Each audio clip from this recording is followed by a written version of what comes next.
Здравейте с Мариела Маринска и кулинарните вълшебства на мама. Днес ще имаме гост-готвач Таня Лачева, или по-скоро тя да се представи, която ще ми помага при приготвянето на рецепта. Аз съм Таня, помощничката на Мариелка. Започваме с десерта. Ще готвим изкушение в тиква. Тя ще готви, аз ще помагам. Сега ще напълним една тиква с сухи плодове, което е моето предложение за вашия десерт за бъдни вечер, ако желаете да промените традиционния тиквеник с нещо друго. Една тиква, изрязала съм горната част за капак и с една лъжица ще издълбая тиквата и ще махна семките. След това ще я напълня с сухи плодове. Купила съм кайсии, смокини, сливи без костилки. Това е джинджифил с канела и това е кумклат. Вие можете да вземете плодове по ваш избор, а в тази чашка съм накиснала микс от сухи плодове с няколко лъжици ликьор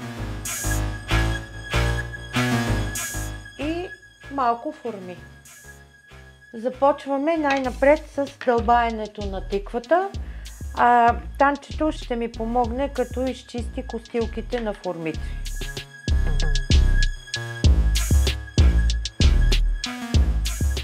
Семките после можете да си ги изпечете, да ги смелите както са с люспите и да ги използвате като добавка в шарената сол. Другият вариант е да ги обелите, след като сте ги изпекли, и да ги ползвате за добавка към салати. И третия вариант да ги изядете с овесени ядки. Като Таня. Тиквата предварително съм я измила, така че сега ще пристъпя към пълненето. То ще нареже смокините на две, а пък аз ще нарежа кайсиите. Можете да ги слагате цели. Ако вашата тиква е по-голяма, тя ще поеме и повече плодове. Джинджифила, кумклата и сливите не е нужно да ги режете.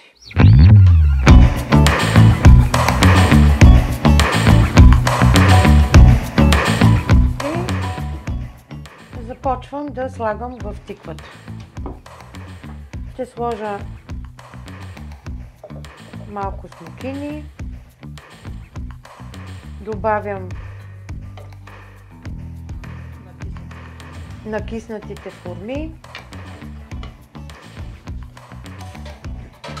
кайсии, сини сливи. Сложете повече от това, което харесвате.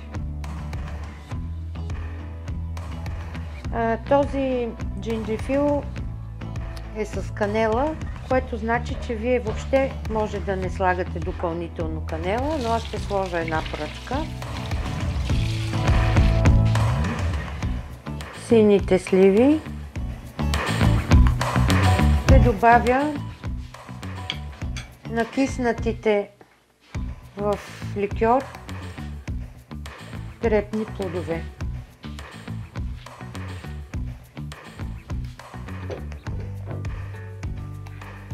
Ще разпределя с лъжицата.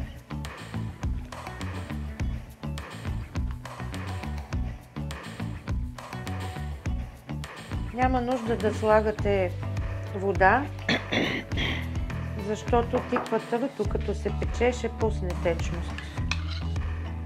Реших да сложа в тиквата и малко орехови ядки. Ще намушкам орехите. Може да са цели ядки, може да ги нарежете по-надребно. Накрая ще сложа една лъжица мед.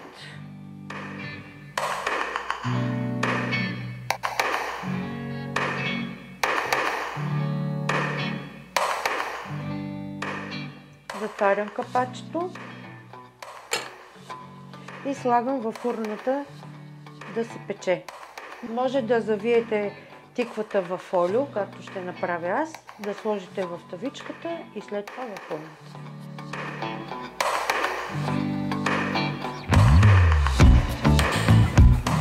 Загрявам фурната предварително на максималния градус и след половин час ще намаля и ще пека на 200 градуса. Тиквата е опакована и готова да влезе във фурната. Докато се пече тиквата, ще направим много бърза рецепта за паприкована сланина. Така че най-напред ще я измия. На времето, докато живеех на село, всяка година, като заколим прасето, всички природозащитници да ме извинят, правихме такава паприкована сланина. Сега прасе няма, но има сланина в магазина. Купила съм едно не голямо парче сланина, не е необходимо да правите големи количества, който ще нарежем предварително. Половината ще дам на танчето.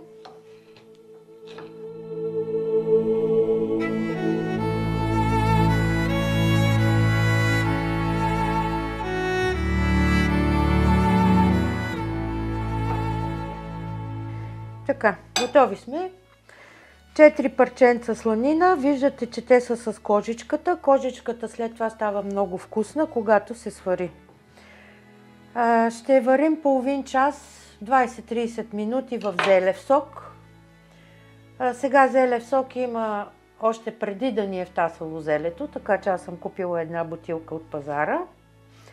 И след това приготвила съм чубрица, черен пипер, червен пипер, които ще смеся и ще паприковам сварената сланина в тях. След половин час сланината е сварена, изваждам я от бульона, дори не я чакам да изстине, а веднага ще я паприковам. Не е нужно да се слага допълнително сол, защото докато се вари, тя поема солта от зелевия сок. Обърквам подправките. Може, който обича люто, да сложи и лют червен пипер.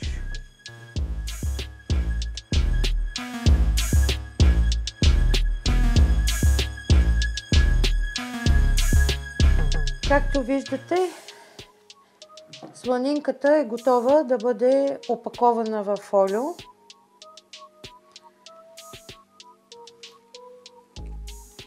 По този начин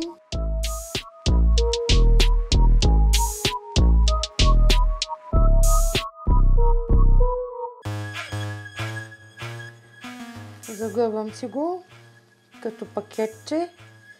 Ако искате да го хапвате веднага, може да го сложите в хладилника. А ако ще го държите по-дълго време, във фризера. След дълго печене тиквата е готова. Сега ще я извадя и ще ви покажа как можете да я сервирате.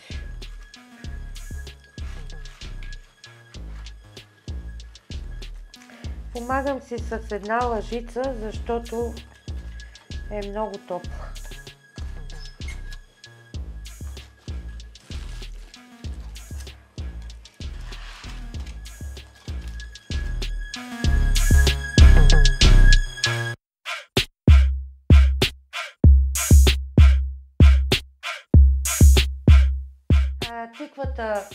отляво, сланинката отдясно.